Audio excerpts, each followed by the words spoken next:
Hello everyone and welcome to DIY to Z। तो यहाँ पे आप देख सकते हैं कि मेरे पास रोल कैप्स की कुछ खाली डिब्बियाँ हैं। अक्सर हम रोल को यूज़ करके इस डिब्बियों को फेंक देते हैं, लेकिन यहाँ पे हम बनाएंगे कुछ यूज़फुल थिंग जिसके बाद आप इसको नहीं फेंकोगे। तो यहाँ पे मेरे पास है बीसवैक्स, जो कि मैंने मेरे प्रीवियस वीडियो में बताया था कि इसको घर पर कैसे बना सकते हैं। ऊपर जो लिंक है उस पर क्लिक करके आप वीडियो को देख सकते हैं। उसके बाद आपको चाहिए होगा थोड़ा सा कॉटन का थ्रेड।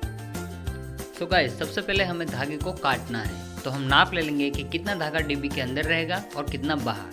तो इस हिसाब से आप नाप के इस धागे को छोटे छोटे पीसेस में काट लीजिए। इसके बाद हम बीसवैक्स को गर्म करेंगे और डिब्बी के अंदर भरेंगे। तो यहाँ पे आप देख सकते हैं कि मैंने बीसवैक्स को गर्म कर लिया है और चम्मच की मदद से मैं इन सारी डिब्बियों को भर दूँगा। बीसवैक्स के साथ काम करते समय ध्यान रखिएगा, क्योंकि ये आपको जला सकता है। क्योंकि बीसवैक्स को गर्म करके ही हम काम कर रहे हैं, तो ये आपकी स्किन को जला सकता है, तो थोड़ा ध्यान रखिएगा, सेफ्टी फर्स्ट। तो यहाँ पे मैंने सारी डिब्बियों को भर दिया है और हम इसको नॉर्मल रूम टेम्परेचर पे छोड़ देंगे ताकि ये ठंडा हो जाए और हमारे बीसवैक्स जो है वो जम जाए। तो यहाँ पे आप देख सकते हैं कि बीसवैक्स जो है वो एकदम ठंडा हो चुका है और जम गया है।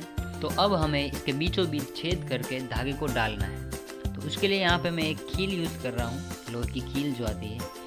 तो मिडल में हम इसको होल कर देंगे और धागे को इसके अंदर डाल देंगे। अगर आपके पास कील नहीं है तो आप सुई धागे की मदद भी ले सकते हैं और सुई में धागा पिरो के इसके मिडल में से निकाल के फिर धागे को ऊपर नीचे से काट सकते हैं।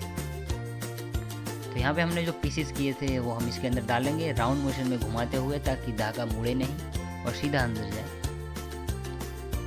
तो यहाँ पे आप देख सकते हैं कि हमारा धागा जो है वो इसके नीचे तक आ गया है, तो हम यहीं तक इसको रखेंगे।